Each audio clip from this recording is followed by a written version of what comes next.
Movie की शुरुआत में हमारी हीरोइन जियाजो को दिखाते हैं। जियाजो जब 12 साल की थी तब उसके डैड गुजर गए थे, इसीलिए ऐसी सिचुएशन में वो अपने बचपन के घर को सेल करके दूसरी जगह पर रहने जाती है और कुछ सालों बाद वो कहीं पर जॉब कर रही होती है और उसका एम यही होता है कि उसने जो घर को बेचा था यानी कि अपने डैड के घर को वो किसी तरह उसको वापस खरीद ले। लेकिन अब उसे जितनी सैलरी मिलती है वो उसके लिए खुद ही कम पड़ती है और उसको अपनी जॉब से खुशी भी नहीं है। अब एक लड़के मिंग को दिखाते हैं जो एक प्रॉपर्टी डिजाइनिंग का काम करता है और अपना बिजनेस स्टार्ट करना चाहता है। वो एक इन्वेस्टर को अपना प्लॉट डिजाइन दिखा रहा होता है, लेकिन वो इन्वेस्टर उसको इग्नोर करके वहां से निकल जाता है। फिर रात होती है और मिंग अपने घर में लौटता है और जियाजो भी अपने घर लौट रही होती है। लेकिन इसमें कॉमेडी की बात यह है कि मिंग और जियाजो दोनों एक ही अपार्टमेंट में यानी एक ही घर में रहते हैं। असल में बात यह है कि मिंग इस घर में साल 1999 में रहता है और जियाजो इस घर में साल 2018 में रहती है। अब आप लोग सोच रहे होंगे कि ये दोनों अलग अलग टाइमलाइन में एक ही घर में कैसे रह सकते हैं। ये सब हमें आगे पता चलेगा। अब देखते हैं कि यहाँ जियाजो नहा रही होती है और उस तरफ मिंग कुकिंग कर रहा होता है। वो बर्तन को सिंक में डालकर वॉश कर रहा होता है। तब जियाजो को उसके बाद टब में कुछ मिलता है और मिंग को उसके सिंक में जियाजो की ड्रेस मिलती है। इसे देखकर दोनों को कुछ भी समझ नहीं आता और वे सोचते हैं कि अचानक उनके घर में ऐसा सब क्यों हो रहा है। लेकिन बहुत थक जाने के कारण दोनों इसके बारे में ज्यादा नहीं सोचते और बेड पर जाकर सो जाते हैं। फिर अगले दिन सुबह मिंग के चेहरे पर जियाजो एक जोर का तमाचा लगाती है। वो दोनों शॉक होकर उठकर देखते हैं तो उन दोनों के कमरे मिक्सअप हुए होते हैं और वो कमरा पहले से भी बड़ा होता है। अब ये सब देखते ही दोनों घबरा जाते हैं। फिर जियाजो मिंग को चोट समझकर वहां की चीजों से मारने लगती है और मिंग भी यहाँ वहां भाग रहा होता है। तब उन्हें समझ में आता है कि दोनों के कमरे मर्ज हुए हैं। अब मिंग उसके कमरे से विंडो से बाहर देखता है, तब वहां बादल छाए हुए होते हैं और यहाँ जियाजो अपने कमरे से बाहर देखती है तो वहां तेज धूप होती है। फिर मिंग अपना डोर ओपन करके बाहर जाता है, तब उसे कुछ अलग नजारा नहीं दिखता। वो अब तक साल 1999 में ही होता है। लेकिन जब जियाजो मिंग के दरवाजे से बाहर देखती है तो वो एकदम शॉक हो जाती है, क्योंकि वो अब तक तो ईयर 2018 में जी रही थी, लेकिन उसे बाहर 1999 के सीन्स दिखते हैं और वो घबरा कर अंदर आती है और डोर लॉक कर देती है। फिर वो अपने कमरे के दरवाजे को खोलकर देखती है, तब वो फिर से 2018 में आ जाती है। लेकिन अब ये देखकर मिंग बड़ा ही हैरान हो जाता है, क्योंकि वो अब तक 1999 में जी रहा था और अब 2018 में टेक्नोलॉजीज और भी एडवांस हो गई होती हैं। फिर दोनों घबराकर अंदर जाकर डोर लॉक कर देते हैं। फिर वे दोनों समझ जाते हैं कि दोनों एक ही अपार्टमेंट में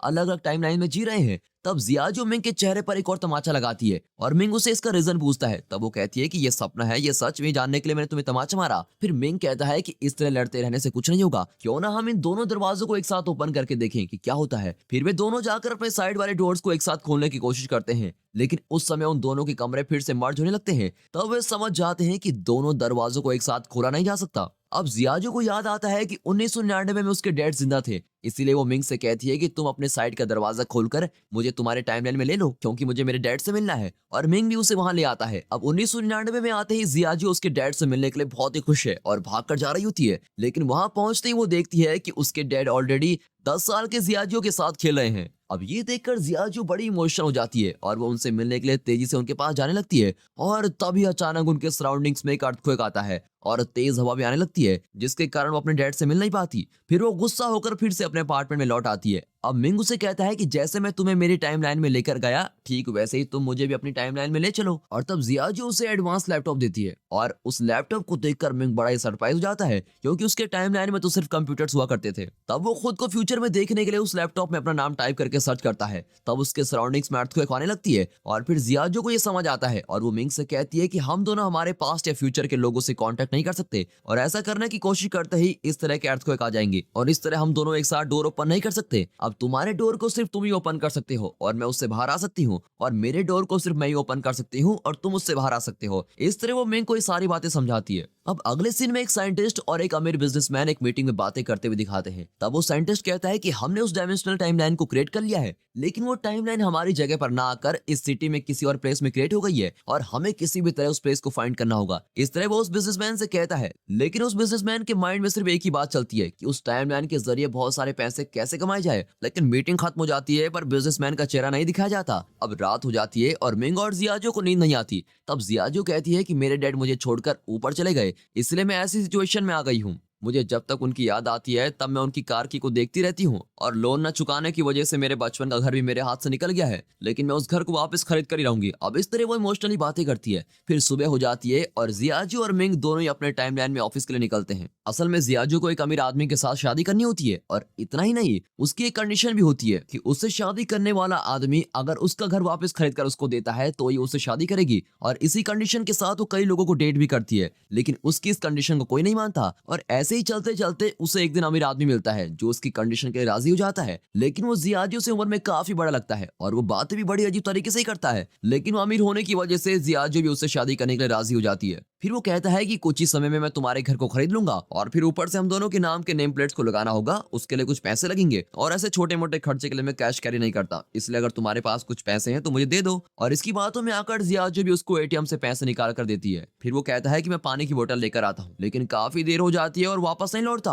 और तब जियाजियो को पता लगता है कि वो असल में एक चोर था और वो उसके पैसे भी लेकर चला गया। इससे जियाजियो बहुत ही अपसेट होती है और पुलिस आकर इन्वेस्टिगेट करने तक वो बैंक के बाहर ही बैठी रहती है। यहाँ मिंग अपने ऑफिस के रेस्ट रूम के अंदर बैठकर ड्रिंक्स ले रहा होता है। तब उस रेस्ट रूम में उस कंपनी का ओनर, उसका मैनेजर जूनी और उसके साथ और एक एम्प्लॉयज, ऐसे 3 लोग आते हैं। तब उनसे ओनर कहता है कि हमें आगे चलकर और भी बिजनेस करना है और इसके लिए मेरे पास बहुत सारे आइडियाज हैं, और ये कहकर चला जाता है। और उसके जाते ही जूनी उस एम्प्लॉय से कहता है कि उस ओनर को धोखा देकर हमें उसके सारे पैसे लेने होंगे और फिर हम उसे बैंक में फंसा देंगे, और इस तरह उस एम्प्लॉय को अपना प्लान बता देता है। तब बाथरूम में दिखाते हैं जहाँ मिंग कुछ गिरा देता है और उसकी आवाज सुनकर जूनी समझ लेता है कि किसी ने उनका प्लान सुन लिया है। फिर वो बाथरूम के पास जाकर झुककर देखता है और मिंग के पैर को पकड़कर खींच लेता है और उसको बाहर निकालता है। फिर मिंग को देखते ही वो कहता है, अच्छा तुम्हें कोई बिजनेस स्टार्ट करने के लिए पैसों की जरूरत थी ना, उसके लिए मैं तुम्हें बैंक से लोन अरेंज करवा कर देता हूँ, लेकिन तुम मेरी कही हुई बातों को किसी और से नहीं कहोगे। तब मिंग भी कहता है ठीक है, मैं सोचकर बताता हूँ। फिर थोड़ी देर बाद जूनी मिंग को अपने कैबिन में बुलाकर कहता है कि मैं तुम्हें क्यों लोन अरेंज करके दूं, तुमने तो सिर्फ मेरी बात सुनी है लेकिन तुम्हारे पास उसका कोई प्रूफ तो नहीं है, और अब तो मैंने तुम्हें नौकरी से भी निकाल दिया है तो तुम अब घर जा सकते हो। इस पर मिंग उससे कई बार रिक्वेस्ट करता है और कहता है मैं इस बात को किसी और से शेयर नहीं करूंगा और प्लीज मुझे नौकरी से मत निकालिए,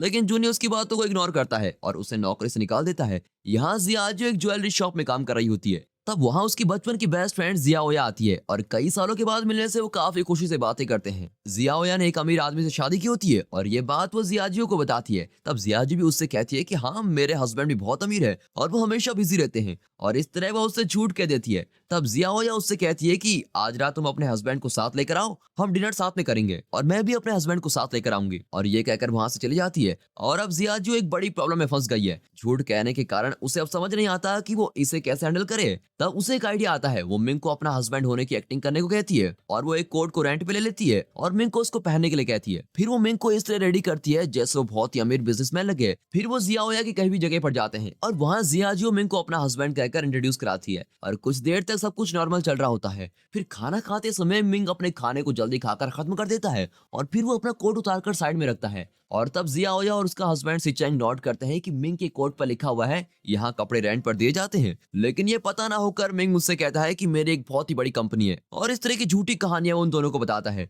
और ये सब सुनकर वो दोनों को हंसी आती है। और इतना नहीं, जियाजियो उन्हें अपनी एक और फेक डायमंड रिंग को दिखाकर कहती है ये करोड़ों रुपयों की डायमंड है, और तब वो फेक डायमंड उस रिंग से निकलकर आग के पास जाकर गिरता है और वो पूरी तरह से मेल्ट हो जाता है। अब ये सब देखकर जियाओया और सिचेंग हंसने लगते हैं और इससे जियाजियो बहुत ही शर्मिंदा होती है और फिर घर लौट जाती है और इस बात को सोचकर मिंग के सामने रोती है। तब टीवी में कोई लॉटरी टिकट का शो चल रहा होता है और उस शो को देखते ही वो लॉटरी टिकट खरीदकर अमीर बनने के सपने देखते हैं और वे असल में कौन सा लॉटरी नंबर जीतेगा इसका पता लगाते हैं। और फिर अगले दिन ही मिंग के टाइमलाइन में यानी 1999 में जाकर तुरंत उस नंबर वाले लॉटरी टिकट को खरीद लेते हैं। अब क्योंकि दोनों को पता चल गया है कि उनकी लॉटरी ही विन करेगी, इसलिए वे दोनों खूब मजे करते हैं। अब इस दौरान जियाजियो मिंग को अपने टाइमलाइन में ले लेती है और दोनों बहुत ही एंजॉय करते हैं और बाहर में जाकर ड्रिंक्स करते हैं। तब उस रेस्टोरेंट का स्टाफ उनसे आकर ड्रिंक्स के पैसे मांगता है। तब जियाजियो कहती है मेरे सारे पैसे खत्म हो गए हैं, इसलिए तुम मेरा पर्स रख लो, ये कोई नॉर्मल पर्स नहीं है बल्कि बहुत कीमती है और कल मैं आकर तुम्हें पैसे देकर ये पर्स वापस ले लूंगी। अब अगले दिन सुबह होते ही दोनों उठकर लॉटरी टिकट के रिजल्ट को जानने के लिए बड़े क्यूरियस होते हैं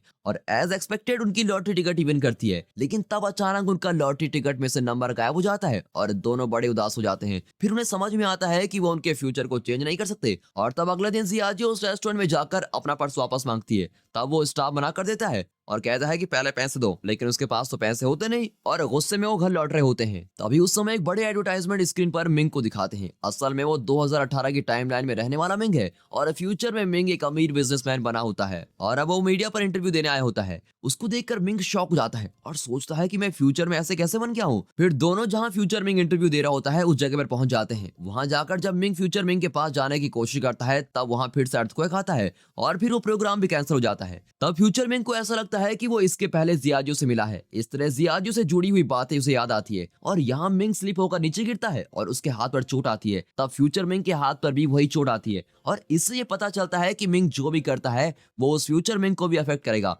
और पहले की मीटिंग सीन में जिस बिजनेसमैन को दिखाया गया था वो कोई और नहीं बल्कि फ्यूचर मिंग ही है, और उसके साथ जो साइंटिस्ट बातें कर रहा था वो जूनी है, जिसने 1999 में मिंग को नौकरी से निकाल दिया था। अब जूनी फ्यूचर मिंग से कहता है कि 1999 का मिंग अपने टाइमलाइन में ना होकर जियाजो के टाइमलाइन में आ रहा है, और इसीलिए आपको ऐसी मेमोरीज भी आती रहेंगी, और ये सब बात यहाँ पर भारी पड़ सकती है। यहाँ अगले दिन मिंग अपने ऑफिस में जाकर जूनी से मिलता है और कहता है, आप क्या मुझे नौकरी से निकालेंगे, लीजिए मैं खुद ही नौकरी छोड़ रहा हूँ, और ये कहकर रिजाइनेशन लेटर देकर चला जाता है। और यहाँ फ्यूचर मिंग जियाजो की ज्वेलरी शॉप में आकर उसे डेटिंग पर अपने कार में लेके जाता है, लेकिन वो जितनी खुश उस 1999 वाले मिंग के साथ थी उतनी खुशी उसे इस फ्यूचर मिंग के साथ रहने पर नहीं मिलती। अब फ्यूचर मिंग उसे एक कॉस्टली रेस्टोरेंट में लेकर जाता है, लेकिन फिर भी जियाजो कुछ मिस कर रही होती है। डिनर करते समय फ्यूचर मिंग उससे कहता है कि मुझे पता है कि तुम 1999 वाले मिंग के साथ रह रही हो, लेकिन अब तुम मेरे पास्ट के साथ मत रहो, क्योंकि इससे मेरा फ्यूचर अफेक्ट हो सकता है। मैं किसी गोल के साथ आगे बढ़ रहा हूँ, लेकिन उसमें तुम्हारी वजह से कोई प्रॉब्लम आ सकती है, और तुम्हारे बचपन के घर को मैं तुमको वापस खरीद कर दे दूंगा,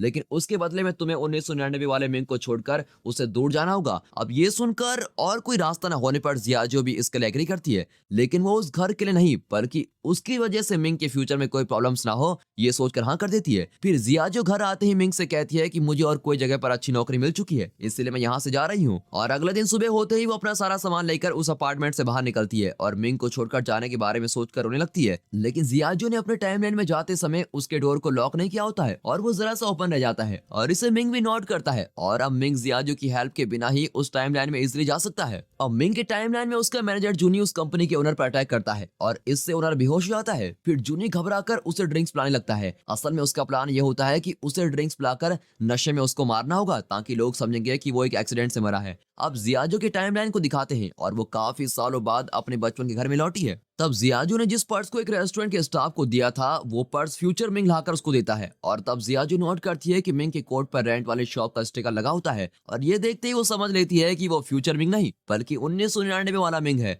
और फिर वो दोनों किस करने लगते हैं और जियाजो उससे कहती है कि हमारा सेपरेट होना ही तुम्हारे फ्यूचर के लिए अच्छा होगा, इसलिए आगे से तुम कभी मुझसे मिलने की बात मत करना, और उसको ऐसा कहकर भेज देती है। फिर दोनों ही रोने लगते हैं और मिंग सैड होकर अपने अपार्टमेंट में लौटता है, और तब उसे जूनी कॉल करके अर्जेंटली एक ब्रिज पर पहुंचने के लिए कहता है। मिंग को कुछ समझ में नहीं आता कि नौकरी छोड़ देने के बाद भी जूनी उसको क्यों बुला रहा है। असल में जूनी ने मिंग को इसलिए बुलाया होता है क्योंकि उसे ओनर को मारने के लिए उसकी हेल्प की जरूरत थी। वो उसे कहता है कि हम इसे अब मार देंगे, लेकिन ये एक एक्सीडेंट लगना चाहिए, लेकिन मिंग को ऐसा नहीं करना होता है, और वो जूनी को लाख समझाता है कि ऐसा मत करो, ऐसा करना गलत है, लेकिन जूनी उसकी बातों को इग्नोर कर देता है। और तब मिंग कुछ बातें रियलाइज करता है कि 1999 में फ्यूचर मिंग और जूनी ने मिलकर उस ओनर को मार दिया था, और इसी वजह से मिंग को मैनेजर की पोस्ट मिली थी, और इस तरह से वो इतना अमीर बन गया था। ये सारी बातें मिंग समझ लेता है, और तब मिंग उस कार की चेन को नोटिस करता है, और ये वही चेन है जिसे देखकर जियाजो अपने डैड को याद करती है, यानी वो ओनर ही जियाजो के डैड है। अब ये समझते ही मिंग सोचता है कि मैंने जो मिस्टेक की थी उसे मैं ही ठीक करूंगा।